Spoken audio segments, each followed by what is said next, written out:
présenter une histoire pour les jeunes qui s'appelle « Il y a peut-être un trésor chez vous ». L'histoire commence avec une femme qui s'appelle Anita. Elle s'assoyait sur le bord du trottoir quand l'étranger la demande des directions pour aller à l'église. Vous pouvez voir dans cette image. Après, quand elle a fini de lui donner des directions, l'étranger lui dit qu'il y a peut-être un trésor chez elle. Quand son mari arriva à la maison, elle lui raconta sa journée. Elle a dit qu'un monsieur lui a dit que peut-être ils ont un trésor chez eux. Le mari était choqué et il a dit qu'il devrait chercher dans toute la maison. La prochaine journée, ils ont cherché dans la maison et ils ont trouvé quelque chose. Quand Anita cherchait, elle a trouvé un livre. Est-ce que vous pouvez décrire comment cette maison est?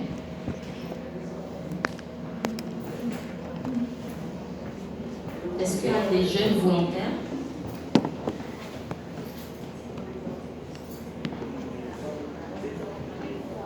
Exactement. La maison est sale et elle est toute. La maison est sale et elle n'est pas propre. Après, elle a trouvé ses photos de mariage. Et elle a aussi également trouvé une Bible que le maire l'avait donnée pendant son mariage. Et comme vous voyez, la maison est devenue plus propre. Son mari est rentré à la maison et lui a demandé si elle a trouvé le trésor. Mais elle répondit qu'elle n'a toujours rien trouvé. Et la journée d'après, elle a pris tout son courage à deux mains et a dit à son mari qu'elle a trouvé un trésor. Son mari était choqué et ne la croyait pas parce qu'elle a juste vu une Bible qui ne vaut presque rien.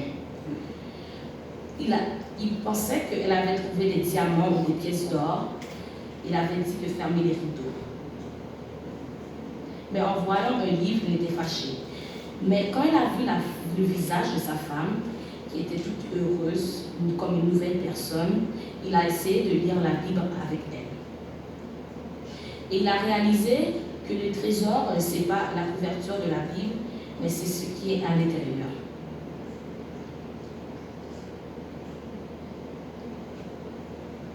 Après, quelques journées après, les voisins, ils ont vu qu'ils ont eu un changement dans leur vie. Parce qu'ils étaient insupportables et maintenant leurs enfants sont devenus propres, gentils, la maison est devenue belle, le mari est devenu plus chaleureux et la femme est devenue une femme remarquable. La leçon à tirer dans l'histoire, c'est qu'il y a peut-être un trésor chez vous. Ce trésor, Julien et Anita l'ont trouvé. Mais si toi, tu ne le possèdes pas encore, il faut que tu saches que Jésus te l'offre aujourd'hui.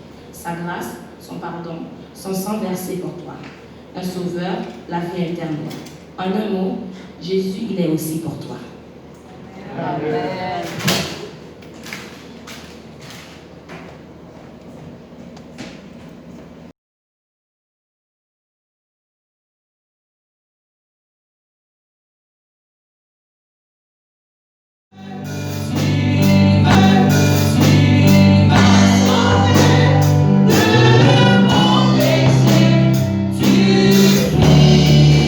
De moi ton frère, et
la paix et la grâce de notre Seigneur Jésus soient avec vous tous. Amen. Est-ce que vous êtes contents d'être dans la maison du Seigneur ce matin? Amen. Nous venons de chanter un très beau chant, un chant d'amour. Je chanterai ton grand amour, l'hiver, l'été, la nuit, le jour. Je crois qu'il est important pour que de temps à autre, pour ne pas dire tous les jours, à chaque instant de notre vie, de sentir, de ressentir l'amour de Christ dans notre vie. Regardez, chers frères et sœurs, nous vivons une période de pandémie.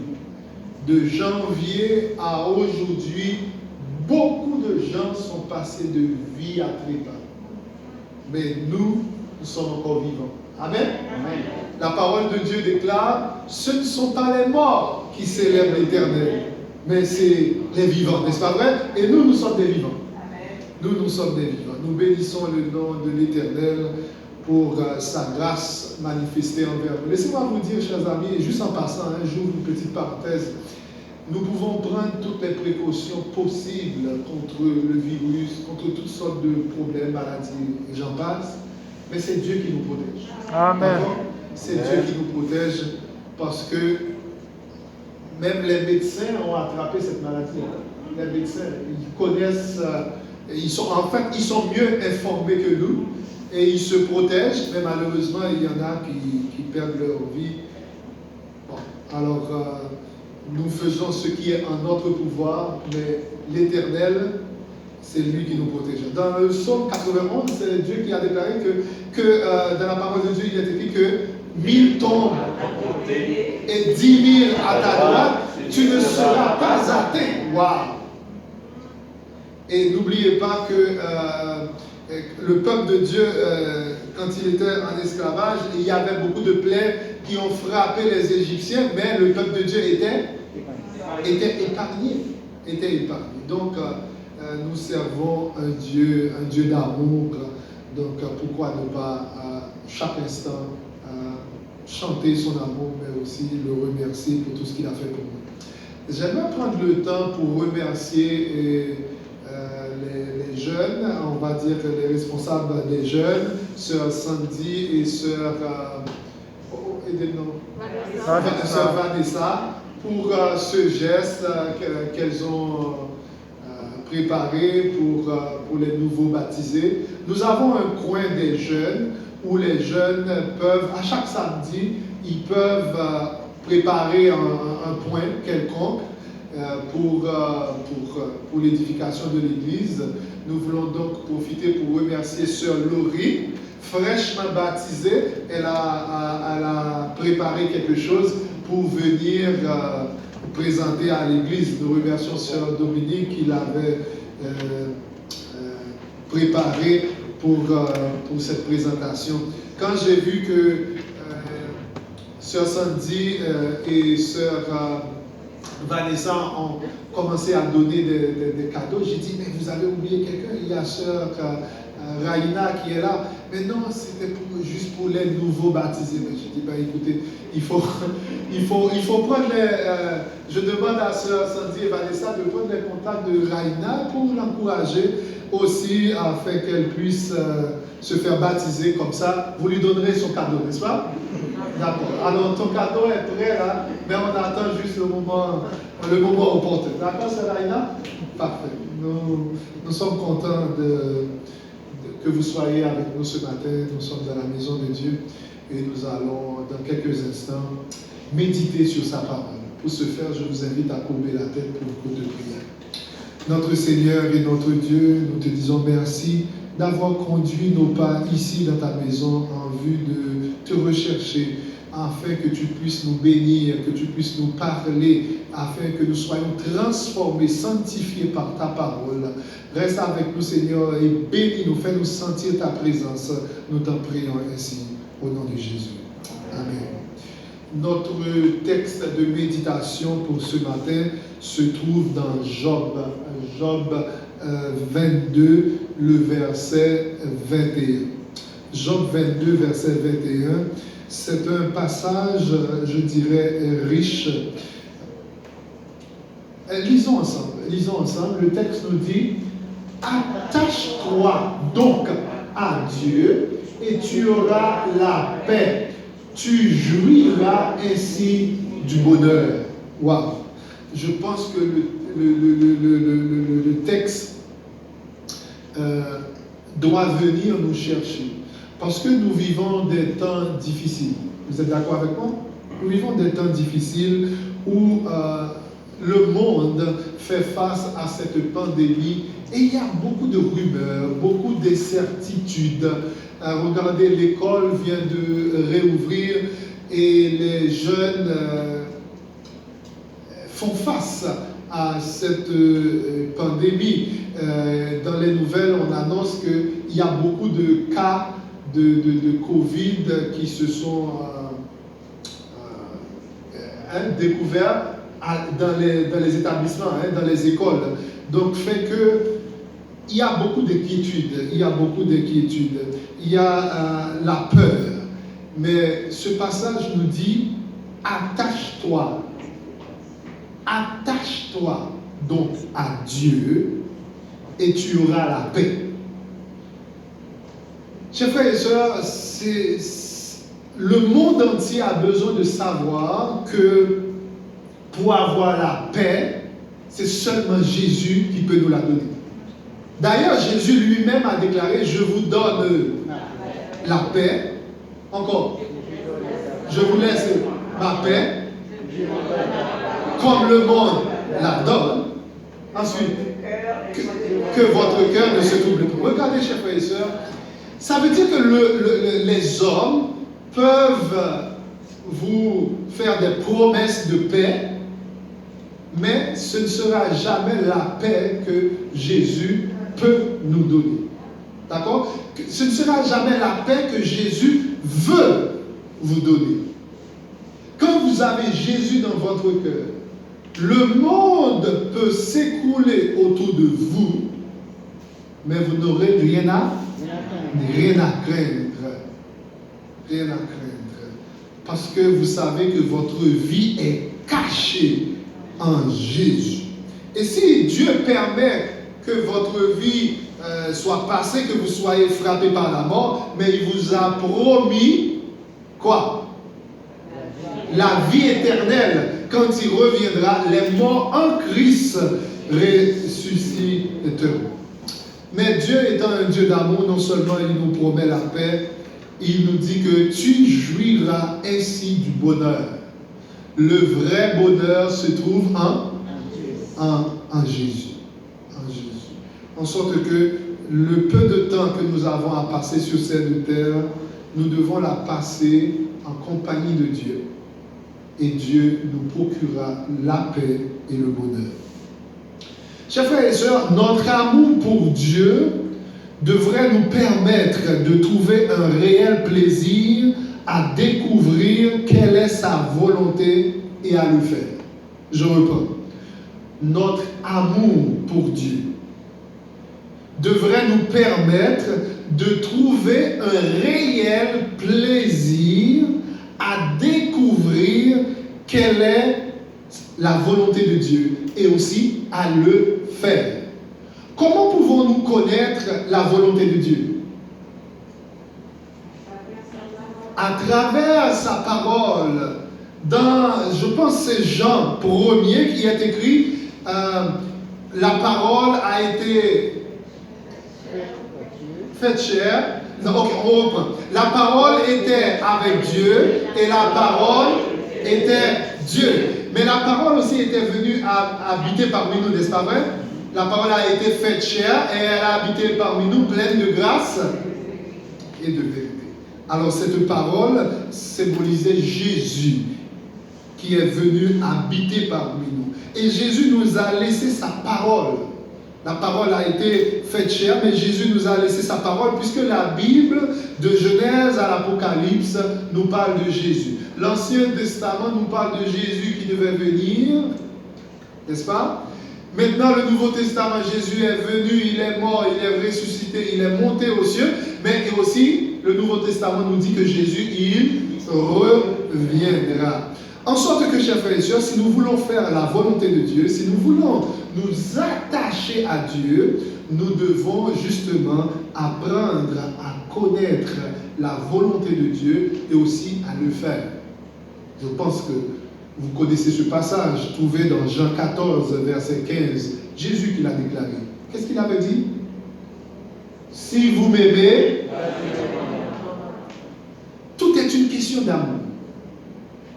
Jésus ne vous oblige pas à faire sa volonté. Si vous ne l'aimez pas, vous n'allez pas arriver.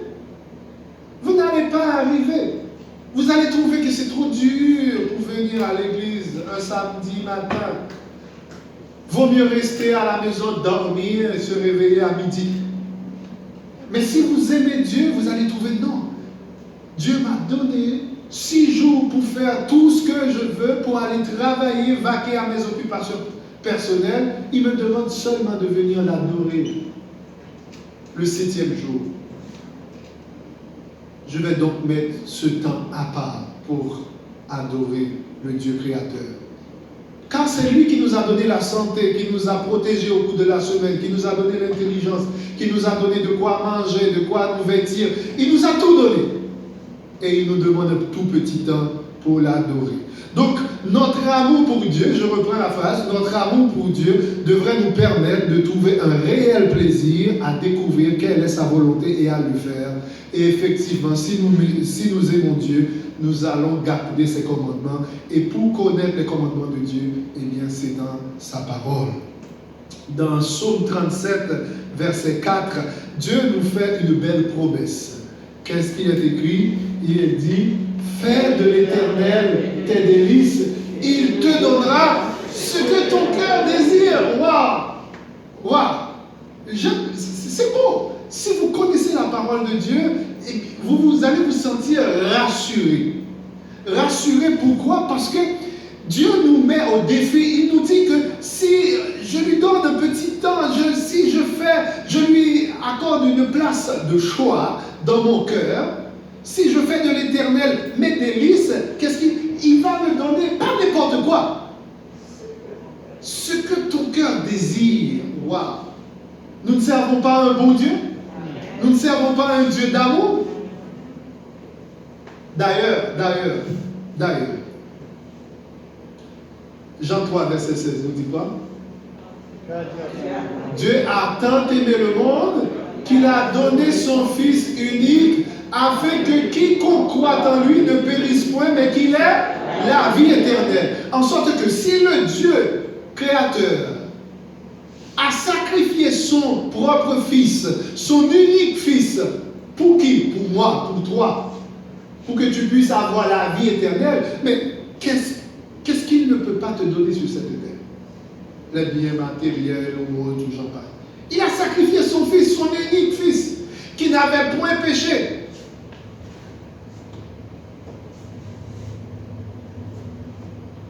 C'est extraordinaire.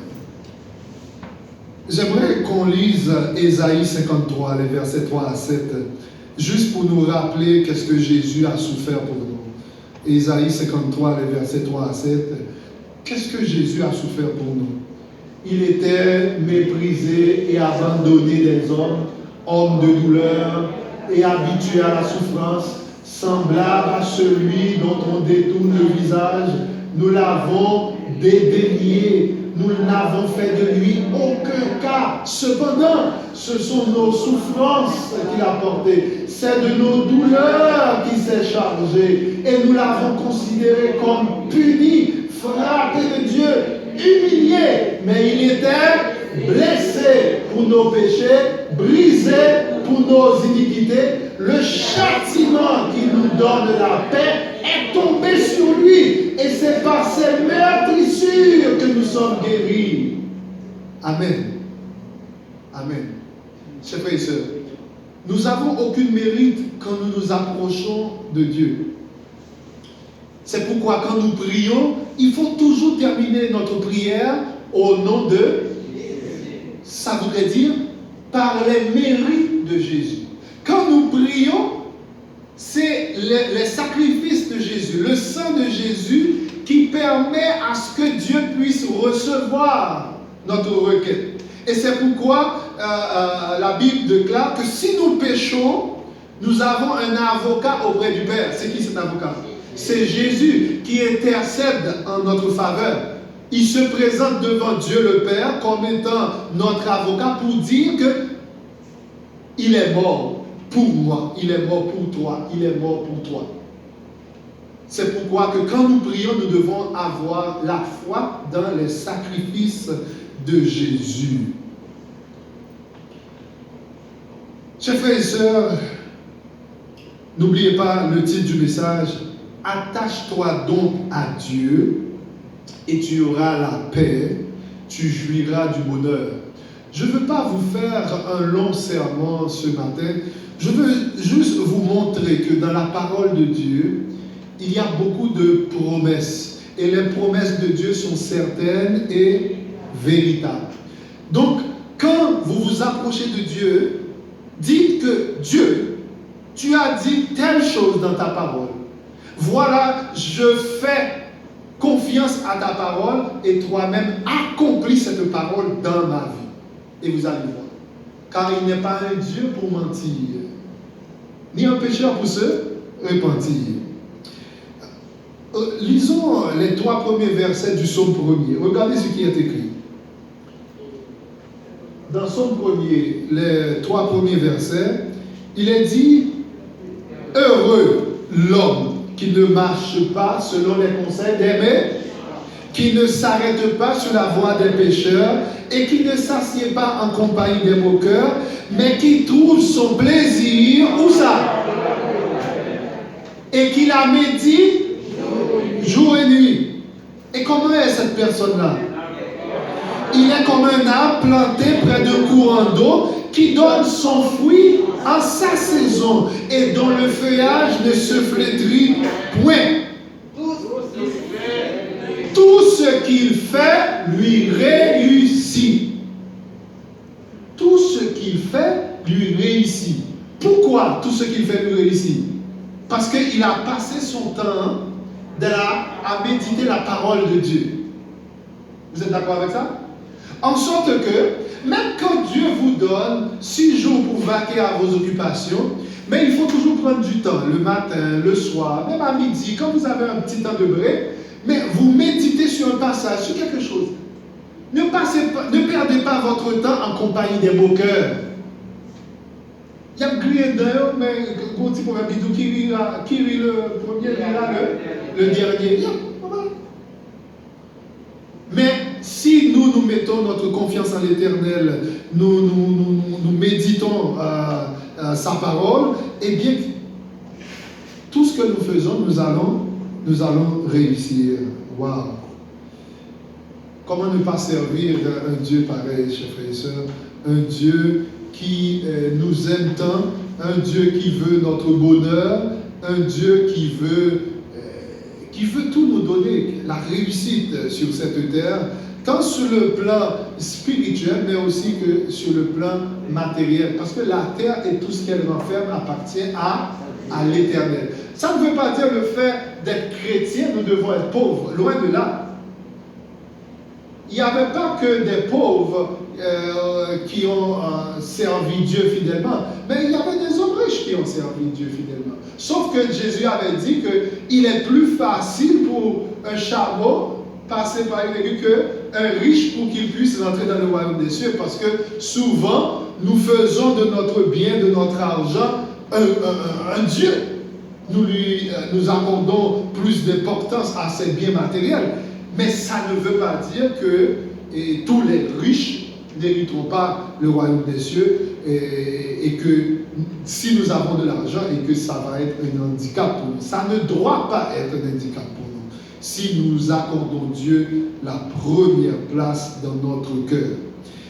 Et étant donné que j'ai parlé d'amour au début, j'ai dit que si nous aimons Dieu, nous allons faire sa volonté. Vous savez quoi? Et quand on avait posé la question à Jésus, quel est le plus grand commandement? Qu'est-ce que Jésus avait répondu? Tu aimeras ton Dieu de tout ton cœur, de toute ton âme, etc., de toute ta pensée. Mais il avait donné un deuxième commandement mais qui lui est semblable. Ça veut dire c'est même pareil. Qu'est-ce qu'il avait dit? C'était quoi? Aime ton prochain comme toi-même. Mais regardez, effectivement, si nous disons que nous aimons Dieu, nous allons nécessairement aimer notre prochain. Pourquoi? Parce que notre prochain, c'est aussi le Fils de Dieu. Je ne veux pas dire que j'aime Dieu, je n'aime pas son Fils. N'est-ce pas vrai? Donc nous allons faire du bien. Et c'est pourquoi Jésus a dit, ben, à chaque fois que nous faisons du bien à l'un de ses... Eh bien, c'est à lui que vous lui avez fait. Regardons ce texte. 1 Jean 4. 1 Jean 4, verset 7, verset 8. Et nous regarderons verset 21. Et bien-aimés, aimons-nous les uns les autres, car l'amour est de Dieu. Et quiconque aime est né de Dieu et connaît Dieu. Waouh!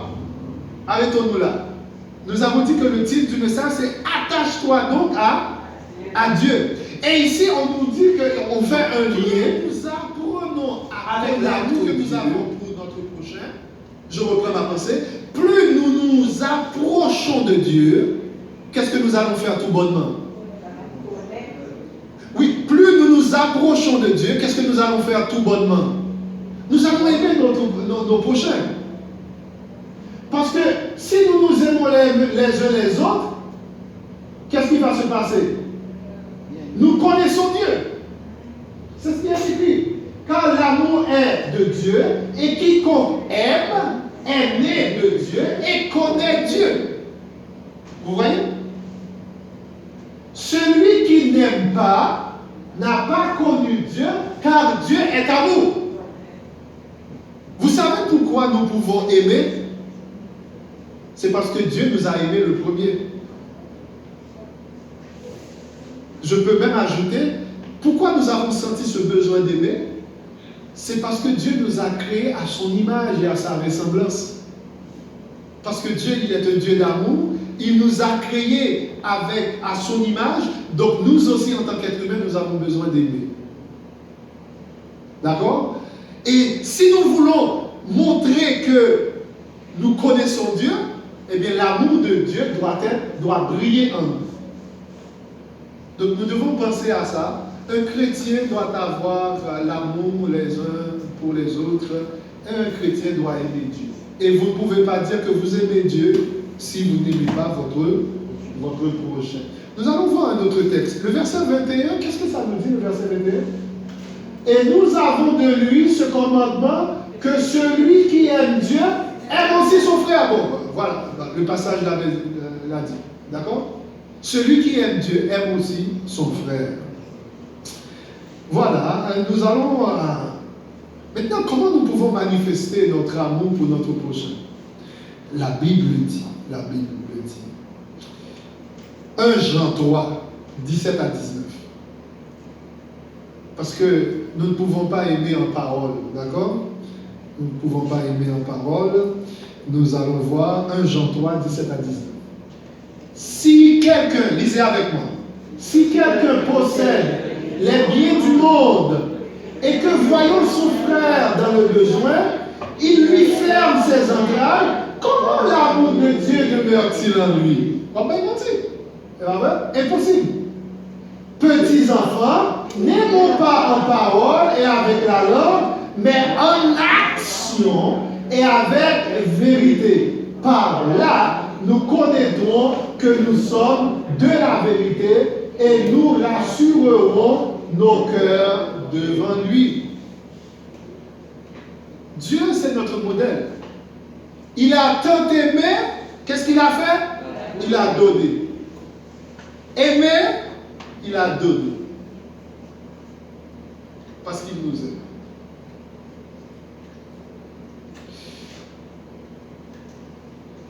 Mais l'amour aussi va plus loin. Ce n'est pas seulement le partage de ce que nous possédons, les biens matériels. Ce n'est pas seulement ça. Nous allons voir ça, Matthieu 5, verset 44. L'amour va plus loin. Va plus loin. Mais moi, c'est Jésus qui parle. Je vous dis, aimez vos bénissez ceux qui vous maudissent, faites du bien à ceux qui vous haïssent, et priez pour ceux qui vous maltraitent et qui vous persécutent. En d'autres termes, le chrétien qui connaît Dieu, qui se laisse pénétrer, transformer par la parole de Dieu, ne doit pas avoir d'ennemis. Même celui qui vous déteste, vous ne le détestez pas, vous priez Dieu pour lui, pour qu'il puisse changer. N'est-ce pas? Changer de comportement. Quand quelqu'un, on a tous vécu des moments difficiles, persécutions, des problèmes avec qui que ce soit. Nous sommes des humains, nous sommes des pécheurs. Le pasteur vient de le dire ce matin, nous ne sommes pas parfaits. D'accord? Mais nous nous efforçons pour faire la volonté de Dieu, pour plaire à Dieu.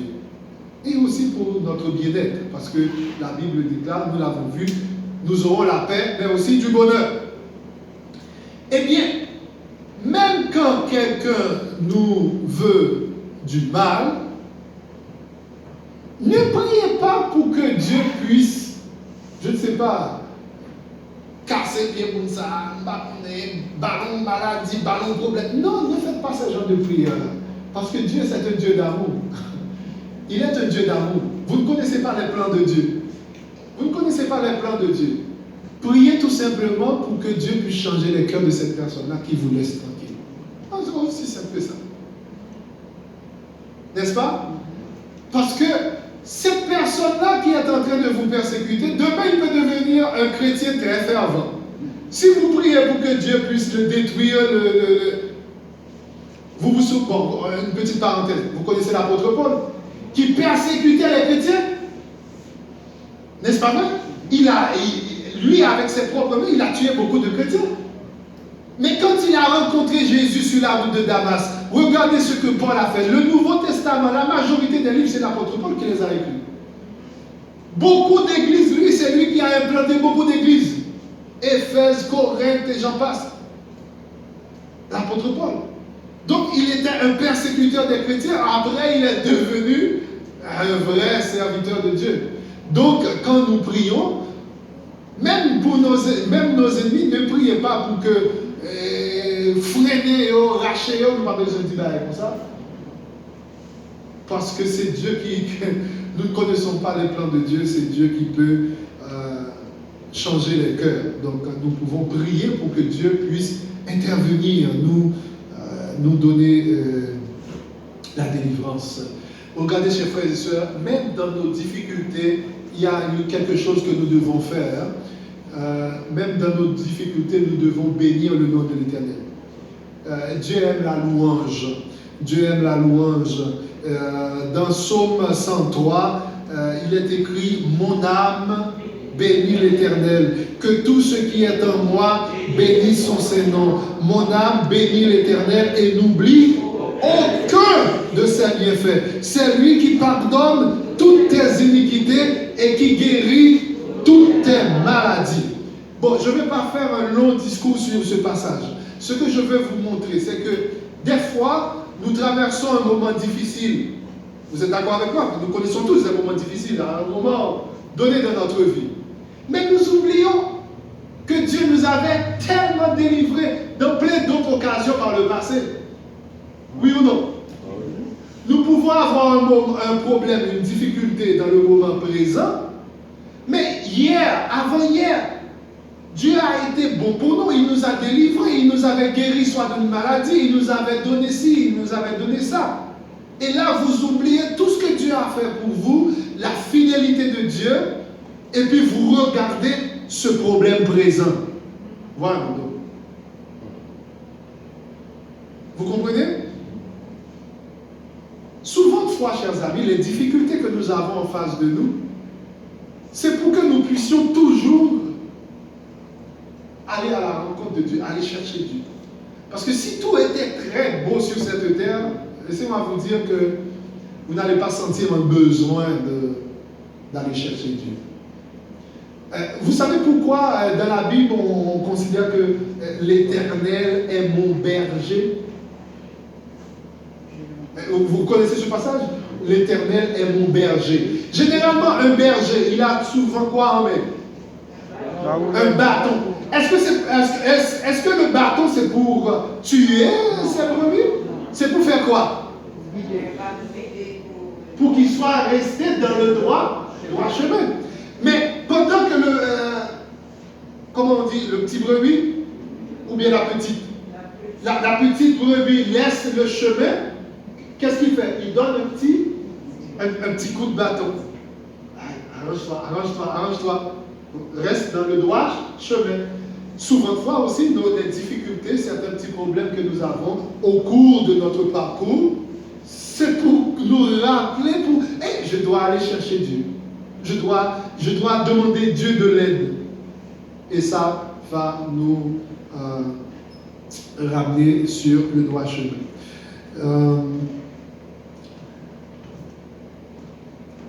Donc, chers amis, nous devons prendre le temps, même dans nos moments difficiles, louer Dieu. Il y a un chant que j'aime beaucoup dans certains moments difficiles que je traversais, c'est ce chant que je chantais. Le chant qui dit « Plonger dans un bourbier de fange ». Je ne sais pas, le chant me dit « Plonger dans un bourbier de fange, je me débat, ternes en vain. Quand Jésus vint, mystère étrange, me saisir par la main. Du grand abri, il me sauva, son sang tout même, forfait avant, à Christ uni, je suis béni par l'œuvre du mon Golgotha. Moi, c'est la dernière phrase que j'aime le plus dans ce refrain, qui dit que je suis béni par l'œuvre du mon Golgotha. Je suis béni, pas parce que j'ai possédé une voiture, une maison, j'ai un bon travail, je peux m'acheter ce que je veux, je peux manger tous les jours. Je suis béni, c'est pas pour ces choses-là. Je suis béni parce que Jésus est mort pour moi à la croix. Mon nom est inscrit, j'ai accepté Jésus, je me suis fait baptiser, mon nom est inscrit dans le livre de vie, donc j'attends le retour de mon Seigneur, de mon Sauveur. Donc je n'ai rien à craindre. Même la mort ne me fait pas peur. Parce que la mort pour le chrétien, c'est un sommeil. Et quand Jésus reviendra, il va me réveiller. Voilà. Je suis béni. Nous sommes tous bénis, sachant que nous avons Jésus dans notre cœur. J'aimerais tout simplement vous laisser avec ces quelques mots, chers frères et sœurs, que nous trouvons dans Éphésiens 4, versets 29 à 32. C'est le dernier texte que nous allons lire. Éphésiens 4, 29 à 32. Qu'il ne sorte de votre bouche aucune parole mauvaise, mais s'il y a lieu quelques bonnes paroles qui servent à l'édification et communiquent une grâce à ceux qui l'entendent, n'attristez pas le Saint-Esprit de Dieu par lequel vous avez été scellés pour le jour de la rédemption. Que toute amertume, toute animosité, toute colère, toute clameur, toute calomnie et toute espèce de méchanceté disparaissent du milieu de vous. Soyez bons les uns envers les autres, compatissant, vous pardonnant réciproquement, comme Dieu vous a pardonné en Christ. Nous disons Amen. Donc nous devons vivre l'amour de Christ, mettre l'amour de Christ en action. N'aimons pas en parole, car Jésus revient bientôt. Que le Seigneur vous bénisse. Amen.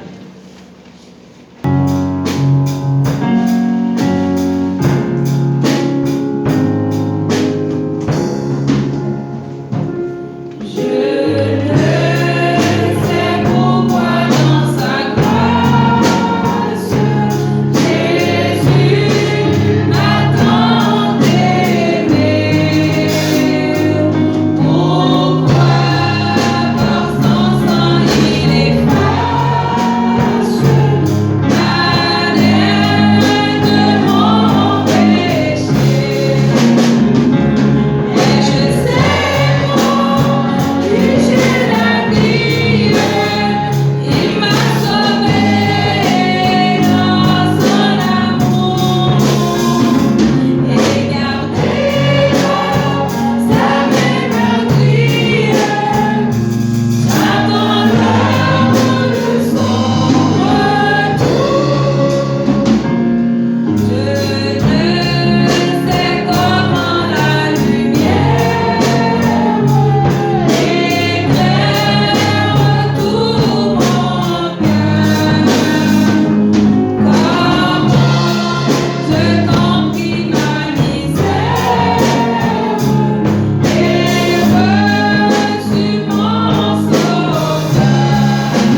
la tête pour la bénédiction.